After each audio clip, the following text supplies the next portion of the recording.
Your Honor, Evelyn said smoothly, her pearl necklace gleaming under the courtroom lights. Lily never contributed anything to the Anderson household. She's not entitled to the home or the savings. My son worked for everything and I protected it. She should walk away with nothing. I sat frozen at the table, my lawyer's hand gripping my arm to steady me. Nothing. After 10 years of marriage, after building a life with Daniel, after putting every ounce of myself into our home and family? And Evelyn, my mother-in-law, stood there cool as ice, painting me as a parasite. Daniel sat beside her, head down, silent. Not a word to defend me, not even a glance. The judge scribbled something into his notes. The bailiff shifted by the wall. I could barely breathe, because in that moment, I realized I wasn't just fighting my husband in this divorce. I was fighting his mother. And she had prepared for this battle long before I knew it had begun. My name is Lily Anderson. I'm 33 years old, and if you'd asked me 5 years ago, I would have told you I had a happy marriage. Daniel wasn't perfect, but he was kind, hardworking, and he made me laugh. I thought we were building a life together. What I didn't realize was that from the very beginning, I wasn't just marrying Daniel. I was marrying his mother too. I met Evelyn Anderson at our engagement dinner. I'd been so nervous, eager to impress, to show her I was good enough for her son. She swept into the restaurant in a tailored navy dress, diamonds glittering at her ears, and kissed Daniel on the cheek like he was still her little boy. And when she turned to me, her eyes flicked over my thrifted floral dress, my chipped manicure, my nervous smile. Lily, she said, voice sweet as honey but sharp underneath. So you're the girl who caught my Daniel.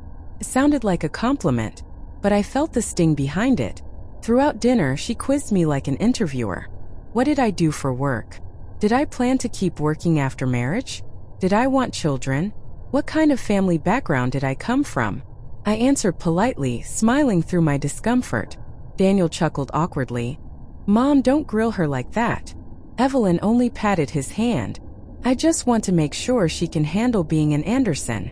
That night, as I lay in bed beside Daniel, I whispered, Your mom doesn't seem to like me very much. He kissed my forehead. That's just how she is. Don't worry. She'll warm up. I wanted to believe him, but Evelyn never warmed. When Daniel and I moved into our first apartment, Evelyn would show up unannounced, criticizing everything. The curtains were cheap. The cookware was unreliable. My cooking was a little bland, don't you think, Daniel? I laughed it off at first, eager to keep the peace. I told myself she just had high standards. But as time passed, her comments grew sharper. You don't really understand finances, do you, Lily? Good thing Daniel handles that. I suppose some women just aren't domestic. That's fine, Lily, not everyone's cut out for it. You're lucky Daniel married you. He deserves someone who makes him shine. Each barb was dressed up as advice, but every word chipped away at me. And Daniel? He always stayed quiet. Sometimes he'd squeeze my hand under the table or whisper, ignore her, after she left. But he never spoke up. And silence, I learned, can hurt just as much as words. 3 years into our marriage, we bought a small house. It wasn't much, but it was ours. I painted the walls, planted flowers in the garden, picked out every detail to make it feel like home. Evelyn walked through the door on her first visit, her nose wrinkling. Well, it's cozy, she said.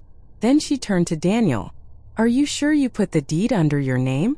You need to protect yourself. I frowned. It's under both of our names. We're married. Evelyn's smile didn't reach her eyes. Of course. I just hope Lily understands how hard you've worked for this. The implication was clear. To her, it wasn't our house. It was Daniel's. And I was just borrowing space. Over time, Evelyn found new ways to insert herself. When Daniel got a promotion, she insisted he invest the bonus in an account she managed. I know how to protect family money, she told him. When we discussed buying a car, she offered to handle the paperwork to make sure the title stayed clean. Whenever I questioned it, Daniel brushed me off. She just wants to help, Lily. She's good with this stuff. But my gut twisted. Something about it felt wrong. Daniel, I said one night, why does everything have to go through your mom? We're adults. We can handle our own finances. He sighed, annoyed. She just wants to make sure nothing happens to us. Don't make a big deal out of it. So I stayed quiet. Against my better judgment, I let it go. And Evelyn smiled her sharp little smile every time she won another inch of control. Looking back, I see it now. Evelyn was laying the groundwork. Every account, every signature, every helpful suggestion was a step toward cutting me out. And I walked right into her trap. At the time, though, I told myself she was just an overbearing mother-in-law, that she couldn't really hurt me. But sitting in that courtroom, hearing her calmly argue that I deserved nothing, not the house, not the savings, not even the dignity of my contributions, I understood. Evelyn hadn't just been meddling, she had been planning. And she was ready to take everything from me. Backhand index pointing right. What would you do if your mother-in-law started controlling your finances for protection? Would you push back? Or stay quiet to keep the peace? Share your answer in the comments. Fire, and don't forget, subscribe to the Betrayal Diaries for more shocking stories where betrayal cuts deep and revenge burns brighter. I'll never forget the day I realized everything I thought was mine was already gone. It started with a letter. I'd gone to the mailbox on a windy Tuesday morning, still in my robe, clutching a mug of coffee, bills, flyers, junk, and one envelope addressed to Daniel Anderson, care of Evelyn Anderson. Strange. Why would Daniel's mail go to his mother's address? I tore it open, curiosity prickling. Inside was a notice from the bank, confirmation of a property insurance adjustment. The address listed wasn't Evelyn's home. It was ours. The house Daniel and I lived in.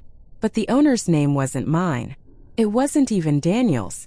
It was Evelyn's.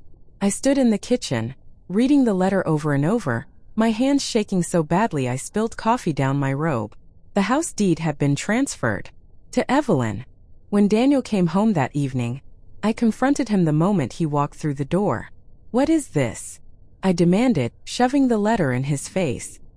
He glanced at it, shrugged, and tossed his briefcase onto the couch. "Oh, that. Mom thought it would be safer if the deed was under her name. Liability reasons." "Liability?" My voice cracked. "Daniel, that's our home. Why would you hand it over to your mother?" He sighed, loosening his tie. "Lily, don't overreact. She's just holding it for us. If anything ever happened, she can protect it better than we could." "Protect it from who?" I snapped. "From me." His silence said more than words. That was only the beginning. I tore through our filing cabinet, pulling out every folder, every document I could find. And what I discovered made my blood run cold. The car title, Evelyn's name. Our savings account transferred into an account she controlled. Even Daniel's 401k moved into a family trust, with Evelyn listed as trustee. Every major asset we had was gone.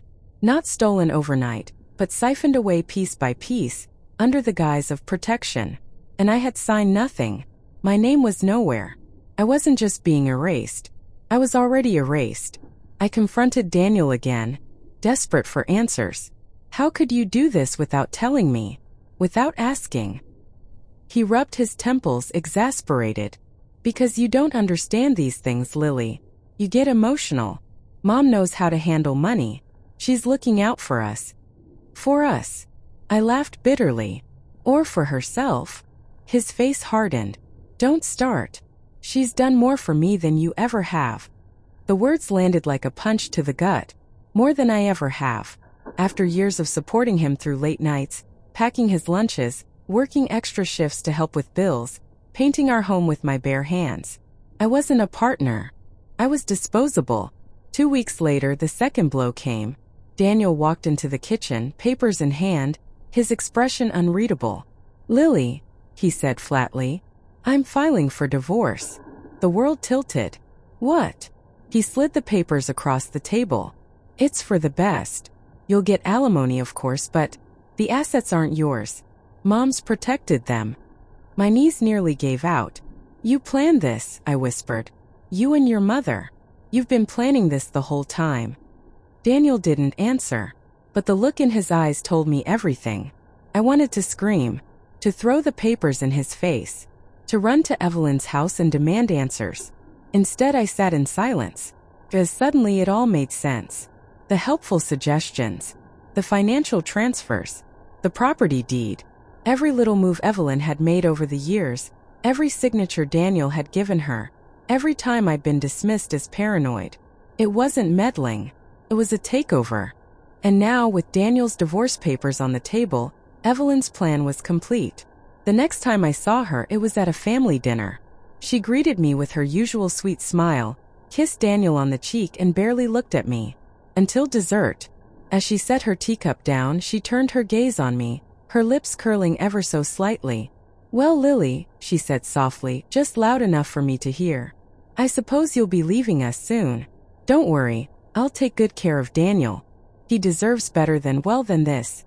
I gripped my fork so tightly my knuckles turned white. "You planned this," I whispered. Her smile widened. "I protected my son. You were just collateral." The table erupted in chatter around us, oblivious. But Evelyn's words rang in my ears like a bell. Collateral. That's what I was to her. Not a wife. Not a partner. Not even a person. Just collateral. That night, lying awake in the cold bed while Daniel snored beside me, something inside me shifted. I'd spent years swallowing Evelyn's barbs, tolerating her control, hoping Daniel would grow a spine. But now, with everything stripped away, I saw the truth. I was on my own. And if Evelyn thought she'd won, she had no idea who she was dealing with. Because I wasn't going to crumble. I was going to fight. And one day, she would regret ever underestimating me. Backhand index pointing right. What would you do if your mother-in-law gloated to your face that you were just collateral? Would you walk away quietly? Or would you fight back? Drop your thoughts below. Fire, and don't forget, subscribe to the Betrayal Diaries for more shocking stories where betrayal cuts deep and revenge comes back stronger. The night after Evelyn called me collateral, I lay awake staring at the ceiling, the divorce papers heavy on the nightstand. For hours my mind replayed every conversation, every moment I had ignored my instincts. Evelyn's smile as she handled our finances. Daniel's dismissive tone whenever I questioned him. My own silence, my own desperate attempts to keep the peace. And for the first time I didn't cry. I planned. Because Evelyn thought I was beaten. Daniel thought I would crumble. But they had no idea how dangerous a quiet woman can be when she finally decides to fight. The first step was finding help. I called a lawyer the very next morning. Not the local man Evelyn always recommended. Not the one who'd handled Daniel's business contracts. Someone new. Someone she wouldn't expect. Her name was Marissa Kane. She was sharp, no nonsense, the kind of woman who looked at you like she already knew the ending of your story. I slid the divorce papers across her desk, my hands trembling. They've put everything in Evelyn's name. The house, the savings, even the car. I don't know what's left for me. Marissa flipped through the papers calmly, then looked up. "Lily, let me ask you something.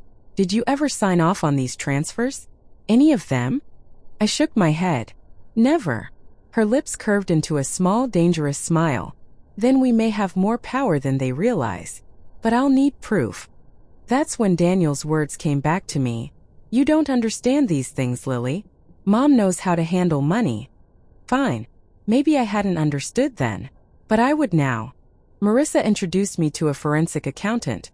A quiet man named Victor who looked more like a librarian than an investigator. But when he spread my bank statements across his desk, his eyes lit up like a hunter catching the scent of prey. "Look here," he said, tapping his pen against the page. "These transfers aren't standard. Some are labeled as gifts. Others as management fees. But the amounts are too large and the timing too convenient. They line up with Evelyn's personal expenditures, luxury purchases, travel." He pulled up another set of records. "And this is the kicker. Some of these signatures don't match your husband's handwriting exactly. I'd wager a few are forged." My heart pounded. "Forged?" Victor nodded. "If we can prove Evelyn signed documents without authorization, or manipulated Daniel into doing so without disclosure, that's fraud. Judges don't look kindly on fraud." I leaned back in my chair, the first flicker of hope warming my chest. Fraud. Proof. A weapon Evelyn never thought I'd wield. The second step was patience. Every fiber of me wanted to march into Evelyn's house, slam the papers on her mahogany dining table, and scream, "I know what you did." But that's what she would expect. Instead, I bit my tongue. At the next family gathering, I smiled politely as Evelyn bragged about a new piece of jewelry Daniel had bought her. I nodded when she criticized my cooking. I even listened silently as she reminded the table that Daniel's assets have always been in safe hands. Safe hands. I almost laughed.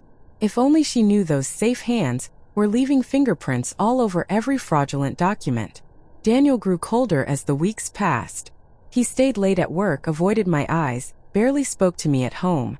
Once I asked him softly, "Do you even care what this is doing to me?" He sighed, running a hand through his hair. "Lily, Mom says this is for the best. You'll get alimony, you'll be fine. Don't make this harder than it has to be." Alimony. That's all I was to him now, a monthly obligation like a bill to be paid. But I just nodded. "You're right, Daniel. I won't make it harder." Inside I burned.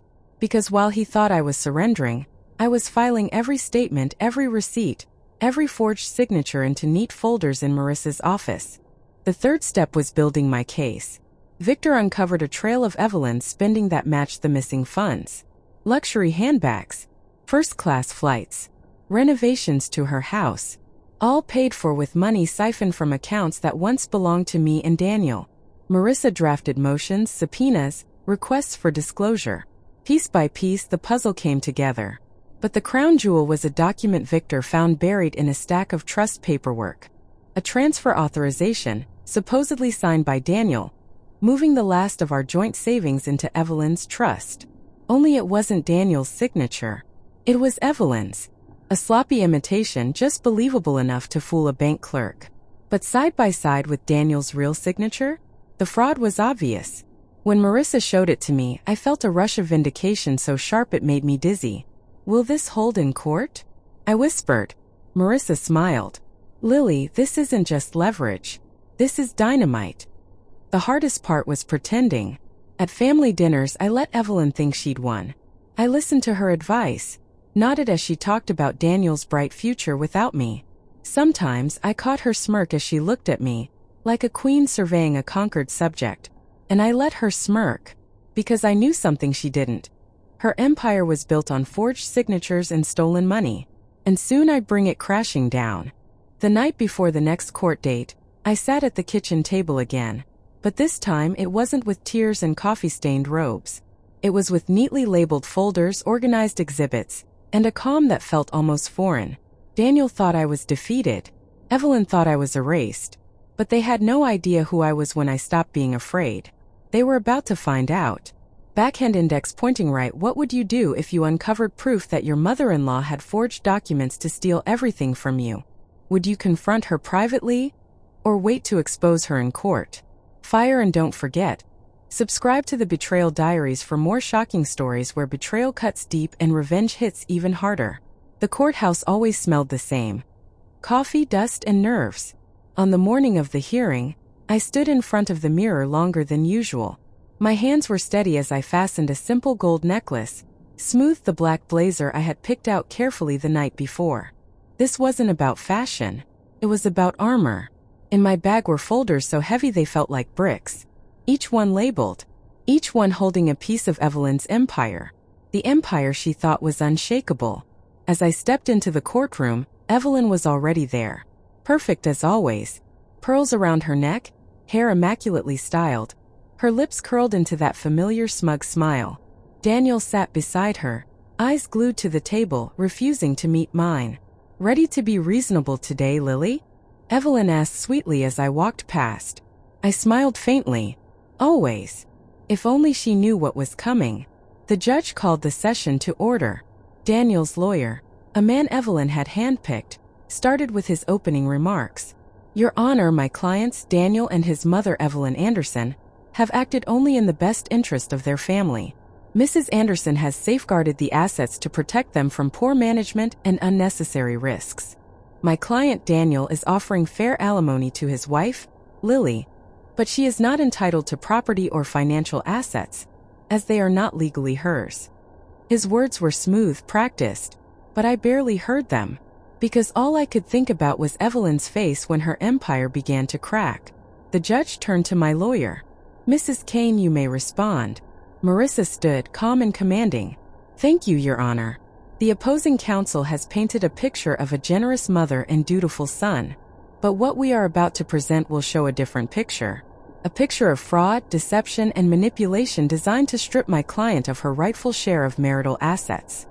Evelyn shifted in her seat, her smile tightening. Marissa lifted the first folder. Exhibit A. Bank statements showing transfers from Daniel and Lily Anderson's joint account into accounts controlled solely by Evelyn Anderson. These transfers were made without my client's knowledge or consent. The judge leaned forward, flipping through the papers as Marissa continued. Exhibit B. Receipts of luxury purchases made by Evelyn Anderson, including jewelry, first-class flights, and home renovations, paid directly from these siphoned funds. Evelyn's cheeks flushed slightly, but she kept her chin high. Marissa's voice grew sharper. And Exhibit C. A transfer authorization document, supposedly signed by Daniel Anderson, moving the couple's remaining savings into Evelyn Anderson's trust. We submit handwriting analysis proving this signature was forged. A murmur rippled through the courtroom. Daniel's head shot up. What? He muttered, staring at the document. The judge's eyes narrowed. Forged. Marissa nodded. Yes, Your Honor. The handwriting expert we consulted confirms this signature was not written by Daniel Anderson. It was written by Evelyn Anderson. The room fell silent. All eyes turned to Evelyn. Her lips parted, her face paling beneath her makeup. For the first time, she didn't look smug. She looked cornered.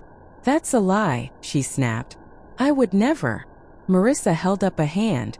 Your Honor, in addition to the handwriting analysis, we have email correspondence where Evelyn Anderson instructs bank staff to expedite transfers on Daniel's behalf. Emails signed only by her, without Daniel's knowledge. Gasps filled the room. The judge banged his gavel. Order. I sat perfectly still, my hands folded, my heart pounding. Because this was it. The moment I'd been waiting for. Daniel turned to his mother, his face ashen. Mom, is this true? Evelyn's composure cracked. I did it for you, Daniel. To protect you. She would have bled you dry. She's my wife, he shouted, his voice echoing through the courtroom. You forged my name? You stole from us? His words weren't for me. Not really. But for the first time I saw something break between them. The iron bond Evelyn had held over him, shattering in the harsh light of the truth. The judge's voice was cold. Mrs. Anderson, these are serious allegations backed by substantial evidence. Fraud, forgery, misappropriation of funds. You have not protected your son. You have undermined the integrity of this court. Evelyn's hands trembled on the table. Daniel slumped back in his chair, his face buried in his hands. And me? I sat straighter. Because the woman who once called me collateral was now being stripped of every ounce of credibility, every pearl of control she had ever clutched. When the judge announced his ruling, the words washed over me like a tide I had been waiting for. All marital assets will be returned to joint ownership pending proper division. The house deed is to be restored to both Daniel and Lily Anderson. The savings accounts, retirement funds, and investments are to be recalculated and divided equally. Furthermore, the court will be investigating Mrs. Evelyn Anderson for fraud. The gavel struck. It was over. The courtroom erupted in whispers. Evelyn sat frozen, her face chalk white, her pearls suddenly looking cheap against the collapse of her empire. Daniel stared at me across the table. His eyes were full of something I couldn't name, regret, maybe, or shame. But it didn't matter, because for the first time in years I felt the weight lift from my shoulders. I had fought back, and I had won. Backhand index pointing right. What do you think? Should Lily forgive Daniel for staying silent all those years, or walk away from both him and Evelyn forever? Fire, and don't forget, subscribe to the Betrayal Diaries for more shocking stories where betrayal burns deep and revenge glows brighter. When the gavel struck for the final time, the sound echoed in my chest like thunder. The courtroom emptied slowly, whispers trailing after Evelyn like shadows. She stayed seated for a long time, her pearls trembling against her throat, her eyes fixed on nothing. Daniel tried to put a hand on her shoulder, but she shook him off, her composure cracked beyond repair. I didn't say a word as I gathered my folders. For years, Evelyn had spoken for me, over me, against me. But now the silence was mine. And it was deafening. The fallout came quickly. Within a week, the judge's orders were in motion. The deed to the house was restored with my name beside Daniel's, our savings accounts untangled from Evelyn's grip, and her fraudulent transfers placed under investigation. I walked through the front door of my home one bright morning, the papers in hand, and felt something I hadn't in years. Ownership. This was my house. The walls I painted, the flowers I planted, the memories I made, they were mine again. And no signature Evelyn forged could ever erase that. But Evelyn's empire didn't crumble quietly. News of the court ruling spread quickly in our town. Everyone had always admired her. The elegant widow, the pillar of the community, the woman who sacrificed everything for her son. Now whispers followed her everywhere. Fraud. Forger. Manipulator. Her charity board asked her to step down. Old friends stopped calling. Even her bridge club disinvited her. The queen had fallen. And the crown she wore so proudly was gone for good. Daniel didn't escape unscathed either. First, he tried to smooth things over. He called me late at night, his voice thick with regret. "Lily, I didn't know she forged things. I thought she was just helping. I didn't mean for it to go this far."